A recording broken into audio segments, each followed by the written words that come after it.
everyone to Grid Live Pre-Race. We have Formula One Turkish Grand Prix. Is Max Verstappen destined to take the championship lead points from Lewis Hamilton? We have NASCAR. What's going to happen at the Roval? A lot of racing to discuss. And of course, with Formula One, we have Joshua Burst. He'll be joining us later in the program. And of course, I'm Joe Samaniego, Adam Lemrys, Kobe Lameth. We're all here to talk F1. And we'll start off with the NASCAR Cup Series, their fourth visit to the Charlotte ROVAL. Very exciting. And only two drivers have won here at the ROVAL. Of course, the first time we came here, Ryan Blaney took the win, and the last two times, Chase Elliott.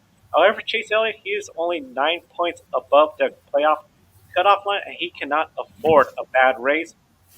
His teammates, Kyle Larson, Bowman, William Byron, nobody is safe. Actually, nobody's really safe in this except Denny Hamlin. Of course, he got the win. He is locked into the next round. The two Kendrick teammates of Byron and Bowman are below the cut line. Adam Kobe, realistically, for Hendrick Motorsports, can they have 3 or 4 of their teams advance to the next round? I can, to me, I think you'll see, I think at least 300 cars will advance to the next round. Kyle Larson, Chase Elliott, and I'll go on a limb and I'll go say William Byron. Alex Bowman, well, I don't think he's had a lot of success at the Charlotte ROVAL, so if at least 300 motorsports drivers advance to the next round, I think it would be really good.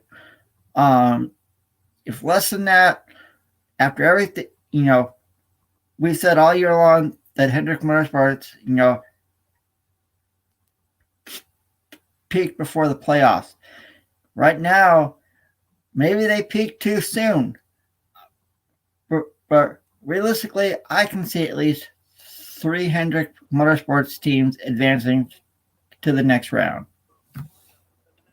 In my opinion, Adam, I don't see that happening at all. I think the only Hendrick Motorsports drivers we're probably going to see advance are Chase Elliott and Kyle Larson. And looking at the NASCAR points right now, William Byron, 44 out, Alex Bowman, 52 out, and I think the only way for us to see 300 drivers move on to the next round, Bowman and Byron have to go out and win at the road because 44, 52 points back, that's just too much for them to be able to race their way in on points. So they're definitely going to have to be in a must-win mentality.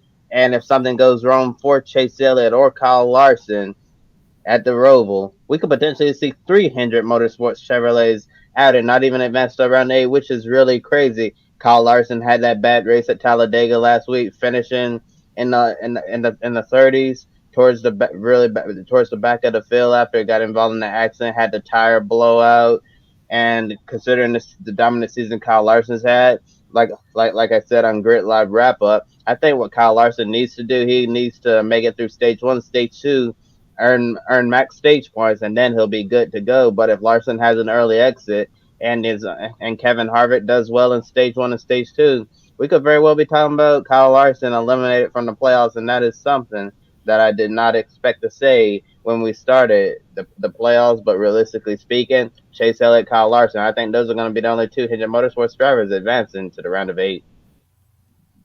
And as you brought up, Kobe, a bad race for Chase Elliott, he could be out. He's only 9 points above the cut line. Kevin Harvick goes out there, wins stage 1. He is now all of a sudden ready, pretty much close, unless Chase Elliott scores some stage points as well. So it's going to be really interesting. The big thing with the road courses as well, too, going for the stage points might be different than your winning strategy. Where do you position yourself? We've seen drivers pit 2 laps before the stage end to get valuable fresh tires to start up front. If Kyle Larson gets those stage wins, might compromise his chances of getting the win. But of course, 2 stage wins, another 20 points, that'll put him 44 over the cut line, depending on what the rest of the competition does. And of course, as I mentioned, Denny Hamlin, he's the only driver that could essentially focus on the following weekend. His teammate, Christopher Bell, he's in trouble. But the big reason why everyone's so in trouble is because Bubba Wallace won his first career Sprint Cup Series race at Talladega, really at the expense of everybody, putting everyone in the playoffs in this situation. Hamlin, his win in Las Vegas, that allowed him to just not worry about the Roval. In fact, possibly focusing on the setup at Texas Motor Speedway in 2 weeks. Kobe, Denny has won at Texas Motor Speedway in 2019. Is he already a favorite to enter the championship four? Yes, I definitely think Denny Hamlin is one of the favorites to enter the championship for. I remember talking all regular season about Denny Hamlin. Is he gonna win a race this season? What's going on? But with the way the playoff format is, when a driver's not winning, we think they're not having a good season. But actually, Denny Hamlin was having a a strong season, a really good consistent season. Battle in the if we didn't have the playoff format, he's right up there with Kyle Larson, going back and forth, back and forth. And I know Ben Snyder has been talking about this for a long time. If we didn't have the playoffs, we'd probably be talking about this great historic NASCAR battle, Hamlin Larson, back and forth, kind of like what we're seeing in Formula One with Hamilton and Verstappen. And since the playoffs has begun, Denny Hamlin, that 11 team, they've really turned it on, and they've been a completely different 11 team. And I think Denny has the most momentum right now. And I think, and especially after watching his car, 2311 racing Bubba Wallace win at Talladega next week, I think that's going to give him even more confidence and momentum. And certainly that number 11 Joe Gibbs Racing team, I think right now they're one of the favorites to be the first ones to lock themselves into the championship four. I have to agree with you. One of the favorites to be in the championship four all season long, as you pointed out. Very consistent. Didn't get the wins, but as Ben has brought up, if this was a regular points championship battle, we will be seeing him and Kyle Larson to talk all season. I mentioned earlier about Denny Hamlin's teammate, Christopher Bell. He is below the cut line. He is in dire need of going out there, having a great race, almost in a must win situation at 28 points below the cut line. Adam, if Christopher Bell doesn't make it into the next round, does he consider this season a missed opportunity? And do we potentially see a crew chief change, especially since we're seeing that occur more and more often?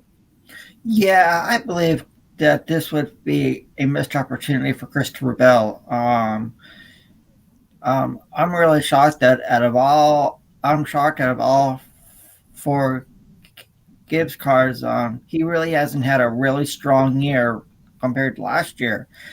Overall, you know, could we see a crew chief change in his camp? It could happen. Like you said, Joe, we do see crew chief changes happen a lot in the NASCAR Cup Series.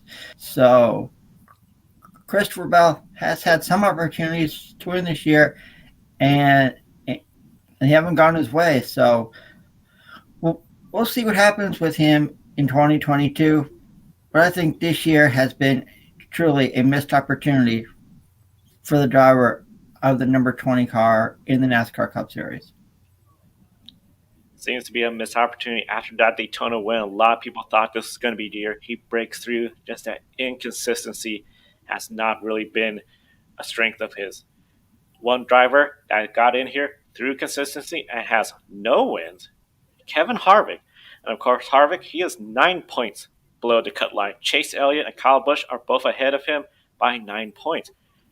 Now we have the two drivers from that Harvick is not happy with, and of course that's Chase Elliott currently, and we know he has a long history with Kyle Busch. And Harvick at the ROVAL, listen to this: a ninth place the first year, third and 11th at this race last year. Horsepower and handling is not going to be a disadvantage for his Stewart House Racing number 4 Ford.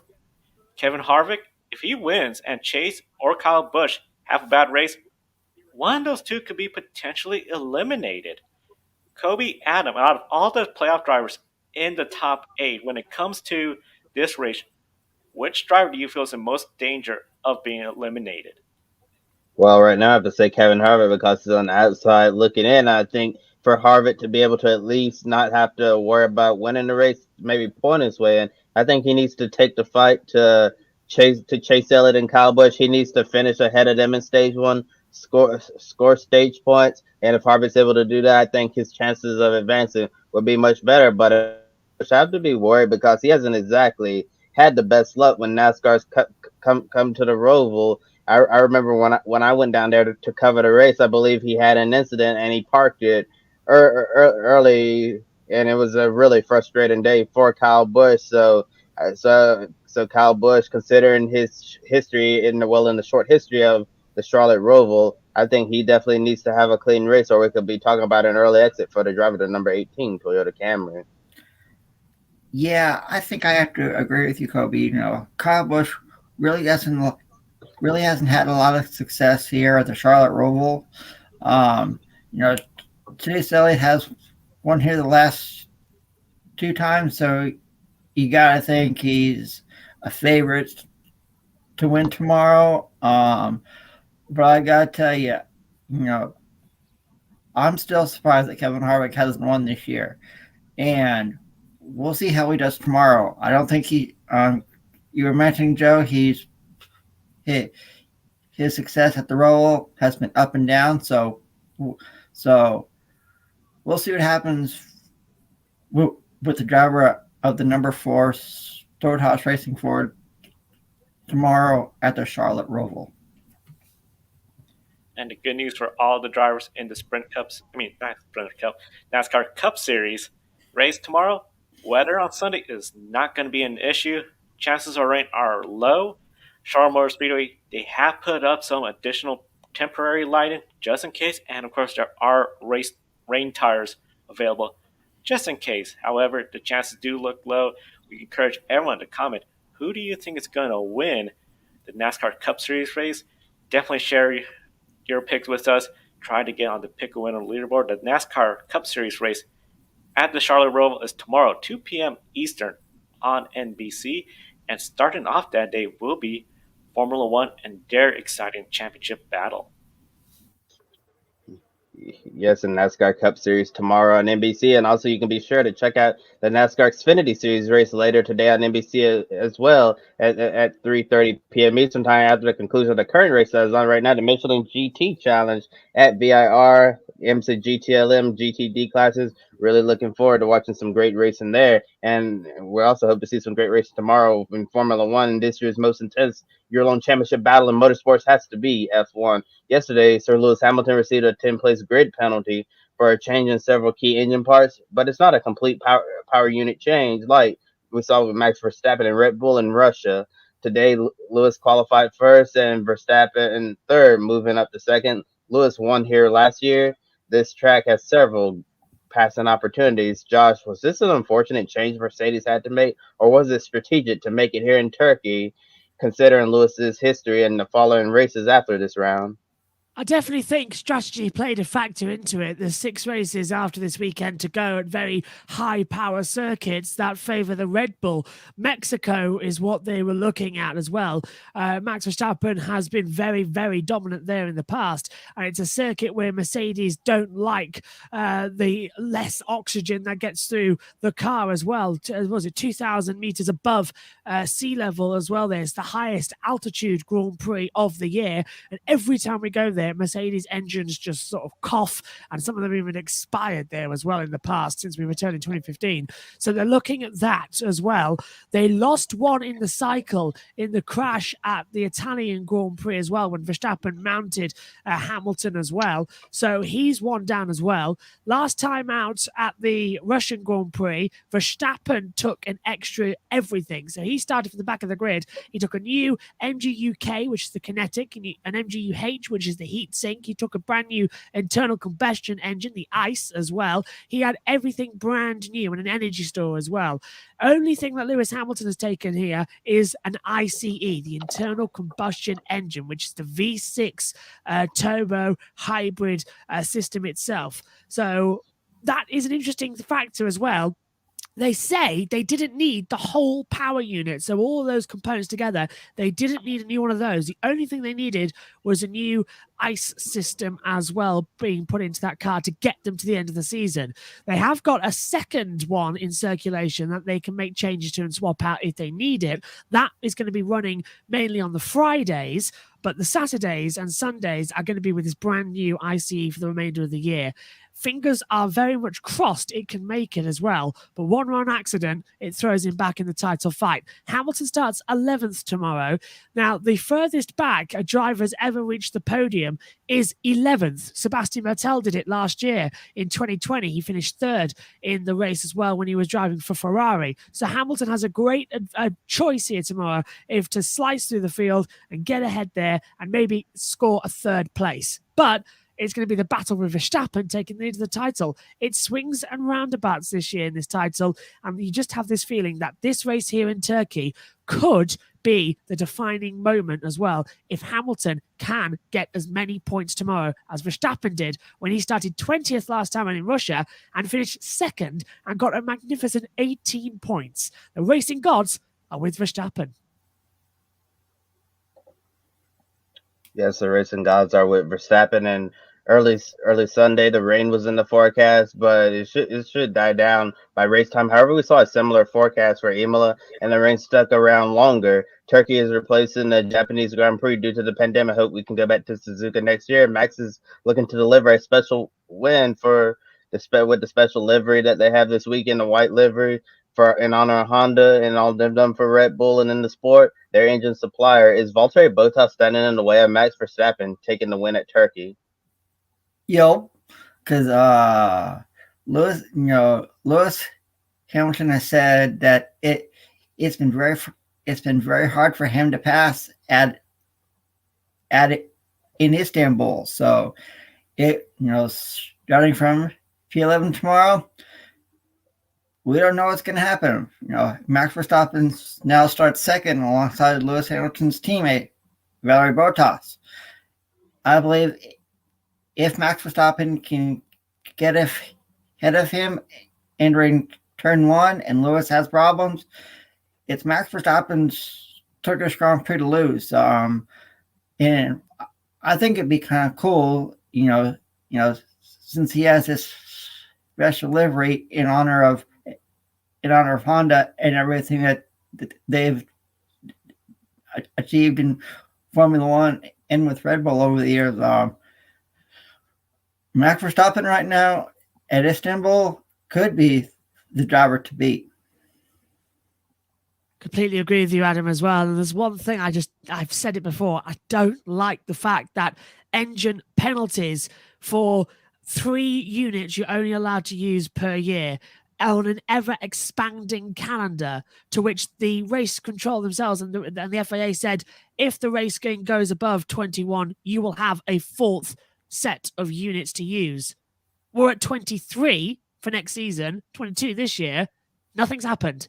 And now we're having to see drivers take penalties. It's not good enough. Allow 4 units for everybody, because this could ruin the title fight. Because, as you say, if Bottas, as he always has done so far this year, fluffs the start, because he's not been that great this season at getting the car off the line. He used to be so good at it. Remember Austria 2017, the 0.1 second launch as well that he was under investigation for. That has gone a lot recently. So Verstappen's got the better starter. He'll easily lead in towards turn 1. And from there, the hope and pray is going to be the fact that Hamilton can get up there into the points-paying positions and hopefully onto the podium as well. Because, as I'm sure you'll all agree, it's not that we're supporting Hamilton or supporting Verstappen. We want to see a close title fight. We want to see it go right down to the wire in Abu Dhabi in 7 races' time. Last lap, I want it to be decided then. I want it to go down as much as it can, because then on the day, the best driver won. I don't want engine penalties getting in the way. Going on, is Bottas standing in the way of Max Verstappen winning tomorrow? Yes. And I think Bottas played it perfectly today as well. He showed that he had the pace to Christian Horner as well, and Max Verstappen and all of the other Red Bull guys, because he went faster than Hamilton on the first run in qualifying. Then Hamilton responded and went even faster as well. Hamilton got the pole, starts 11th, but Bottas has proven to everybody he has the pace. Now, it should be a dry race. He's starting on medium compound tyres that are fresher than Max Verstappen's. Watch tomorrow on the grid. Verstappen's front right tyre has a massive degrading line right on the edge. That is going to go immediately. So watch out for Bottas to go a bit longer in the stints and Verstappen to try and do the undercut. It's going to be a close one. But I've got a feeling this race isn't going to be decided until about 15 laps to go.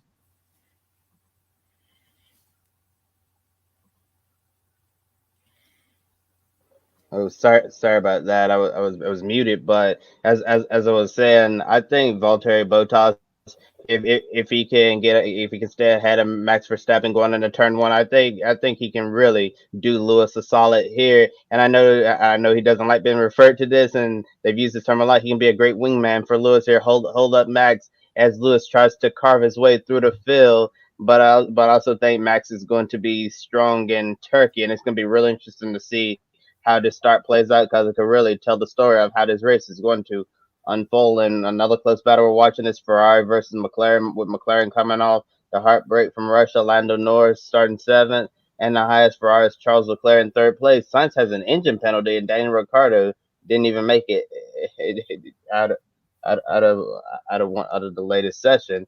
Is this a reality check for McLaren that the battle for 3rd best is not over yet? Yeah, absolutely. Ricciardo not even making it out of Q1 as well. And Lando Norris managed to get up there as well. But Sainz out in Q2, starts at the back of the grid with that engine penalty we knew coming into this weekend. Ricciardo has sort of been zigzagging above the timing sheets this weekend. If I take a look at my notes I've got on the wall here, Ricciardo's timing in the first session, he was 12th fastest. Then in free practice 2, he did have a slight improvement. Well, he actually went down to 14th, but his time was quicker than he was in free practice 1. Free practice 3, he was up there inside the top 10, and in qualifying just dropped dramatically. So Ricciardo struggling here at Istanbul. Lando Norris is taking everything that he did wrong in Sochi, Russia, and bringing it into Istanbul and getting it completely right as well. He was out there earlier on. He was learning the crossover point between intermediates and dries and vice versa in qualifying. He did the intermediate to full wets as well, so he knew exactly where to go, which was beautiful work between the two McLarens there as well, of his race engineer and driver working together in harmony. Ferrari this weekend, Charles Leclerc starting 3rd on the grid as well. Even he said in the press conference as well, in the media pen, I'm surprised and it doesn't feel right that he's starting in 3rd place as well. He's as shocked as anybody, the pace that his car has this weekend. And he must also go buy a beer for his teammate Carlos Sainz, because in Q2, both of the Ferraris were at major risk of being eliminated. They sent Sainz out ahead of Leclerc, and Sainz towed Leclerc all the way around the lap until he let him go at the exit of turn 11, so he could slingshot down the straight with a straight line speed advantage. So really, Ferrari playing the team game. I expect them to catch up after Mexico to McLaren. And once again, that will be the fight for 3rd in the Constructors that we'll be watching. The top 4 in the Drivers and the Constructors Championship switching positions so much. It's just fantastic. We are truly being treated to one of the best seasons ever, because no matter where you look, there's always action in the field. It's brilliant. Yeah, I gotta completely agree with you, Josh. This year in Formula One, it's been one of the coolest seasons, to watch if you're a fan. There's so many battles up and down the grid, all race long, and the fight for 3rd in the Constructor Championship between McLaren and Ferrari, that could also go down to the season finale in Abu Dhabi. I was really surprised as well to see Charles Leclerc qualify P3 for the race tomorrow. We don't know what's going to happen, but I think it'd be kind of cool if Charles Leclerc could find a way onto the podium. And McLaren has been really strong, all year long. And, next year, if this happens, we could see a lot of drivers from a lot of different manufacturers win. So it may not just be between Mercedes and Red Bull next year. McLaren and Ferrari could take it to those top two as well. And we do have 7 races left in the season. Mathematically, 9 drivers have a shot at the championship. However, it's really Hamilton versus Verstappen. Bottas in third, 12 points ahead of Norris, 31 ahead of Sergio Perez. Do you believe Bottas has rebound and is aiming to take third away from Norris and Perez, or will Norris and Perez fail to capitalize and secure third? To me, looking at the point standings now, I believe, we always talk about Hamilton versus Verstappen. Well, don't forget their teammates. Bottas and Checo. They're battling for third and fourth. So, I believe it's Valtteri Bottas' third place in the driver's points to lose right now, but we don't know what's going to happen tomorrow at Istanbul, and especially for the rest of the 2021 Formula One season. Yeah, absolutely as well, because I just get distracted by the fact that Ted Kravitz is interviewing my esport boss on his notebook right now. So that's something new as well. Completely the fact that Bottas has always had this ability to rebound late in the season when he knows his job's on the line. This time, we know he's got a seat at Alfa Romeo. But I presume the wind got up his sails by the fact that Sauber could become Andretti next year as well. The factory owners of the teams could be swapping over. More news of that coming in COTA. But if you knew as well, the fact that Andretti Autosport looks likely to buy the intellectual property rights to Sauber and become the team owners as well, that should be something to look forward to going forward. So Bottas has sort of had an extra incentive to perform this weekend as well. He's finally picked up the mantle of my teammate's in trouble. I need to do something about it. It's always a question when you come into a race weekend. Which Valtteri are you going to get? Are you going to get the Valtteri who doesn't perform and is just disappearing towards the midfield all weekend long? Or are you going to get Valtteri 2.0 who's had his porridge in the morning and his Weetabix as well and is all ready to go as well? One thing is I've noticed as well, last time out in Russia, Valtteri didn't have his girlfriend with him as well, Tiffany Cromwell. This weekend she is back, and every time she's missing from the paddock, he has a horrible weekend. Every time she's there, he has a great weekend. So that family comfort around as well really does help, and it's important for a driver's mentality. Don't count out Lando Norris, because Lando Norris, unlike Valtteri, he is there every single weekend performing. He would have had third in the Drivers' Championship if it wasn't for that mistake in Russia. Sergio Perez is a bit like Valtteri. You don't know which one's going to turn up at any time. So my pick to who's going to finish third in the Drivers' Championship this year, it's going to be Lando Norris. And I wanted to add to what you were saying, Josh, about Alfa Romeo. It's been rumored and reported on now in the media that the Andretti Autosport is looking to take over the majority ownership of Alfa Romeo Racing, which would see Valtteri Bottas' teammate be the young American superstar Colton Herta. And I'm sure a lot of American fans would be really excited to see an American driver back on the Formula One grid full time, and this would really spoil the party for Chinese Formula 2 driver Guan Yu Zhou, who's been working hard to secure funding from China in order to get that Alfa Romeo seat. And it's also going to be interesting to see what happens to Oscar Piastri, who's right now currently battling hard for that Formula 2 championship, and also young Teo Pourchaire, who Alfa Romeo is really high on. That I'm sure that may disrupt some of the original plans that Alfa Romeo has if Andretti Autosport does by the Alfa Romeo Formula One program. In the Formula One race tomorrow, coverage beginning 5 a.m. Pacific, 8 a.m. Eastern time on ESPN. And be sure to comment with who you think will win the race, the Turkish Grand Prix. Now it's time for everyone's favorite game, pick a winner. That's right, Kobe. And surprisingly, nobody got no picks right last week. So for this month of October, if it's your first time playing and you win, you get triple points. So use the hashtag pick a winner on social media. So now it's time to make our picks. First up, we head to the Turkish Grand Prix at Istanbul Park. I'll start with you, Josh. Who takes the checkered flag tomorrow morning? Max Verstappen. I think everybody is going to pick my one as well. I don't see Valtteri having it. I really hope Valtteri can win tomorrow. Let's not get that wrong, because it is possibly his last chance to win a Grand Prix in Formula One. But you can't write out Max Verstappen. He's got the momentum behind him. He's got the championship going forward as well. He has the inside line down towards turn one as well. So, yeah, if it's not one of those two, it'll probably be Lewis Hamilton. And if it is Lewis Hamilton as well, then it's going to be one of the greatest drives we've ever seen.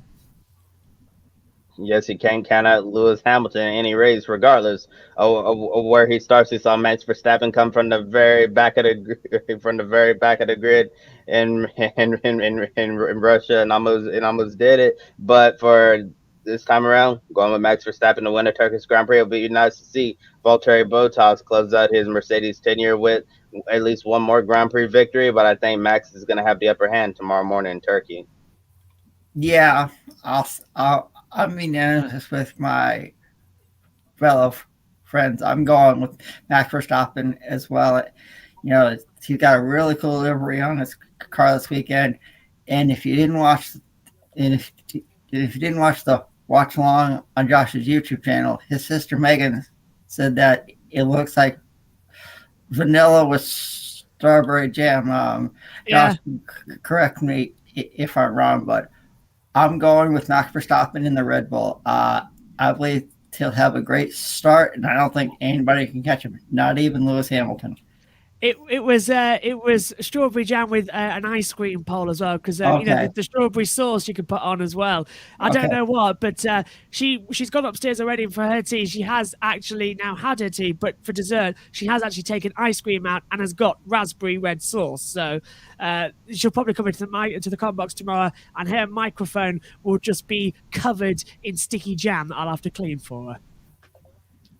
I'm gonna make it unanimous when it comes to F1. Have to go with Max Verstappen. Lewis Hamilton's 11th. He's probably going to get a podium, but unless bad luck or Bottas just has a great performance, I see Max Verstappen getting this and maybe celebrating with some ice cream with some strawberry jam as well. And now it's time we head here to the state of North Carolina and to the Charlotte ROVAL. So we'll see what happens in this crazy race tomorrow. So, Josh, I'll start with you one last time. Who wins on the Charlotte ROVAL in Charlotte, North Carolina?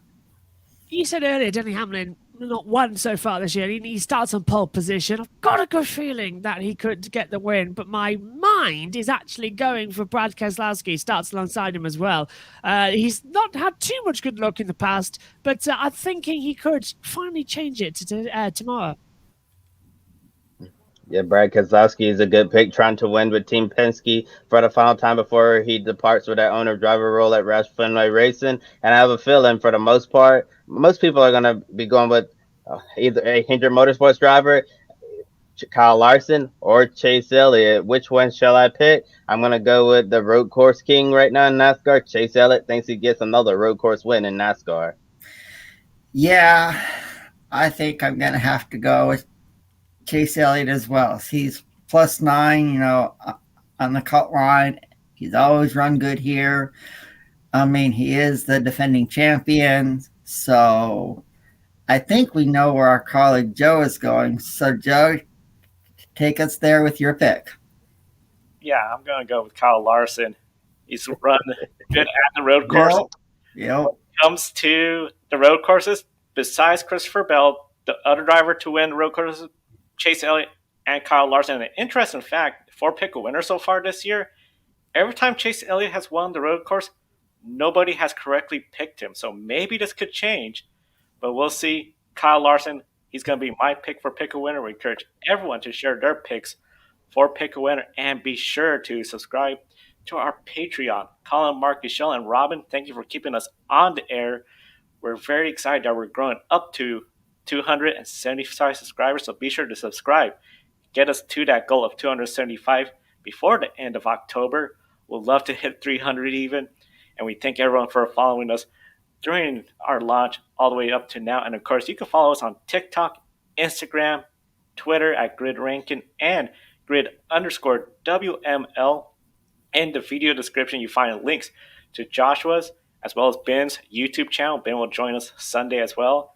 Spoiler for everybody, with Publis, 10% discount for being a Grid Network viewer. And be sure to check out public.com, $5 in free stocks.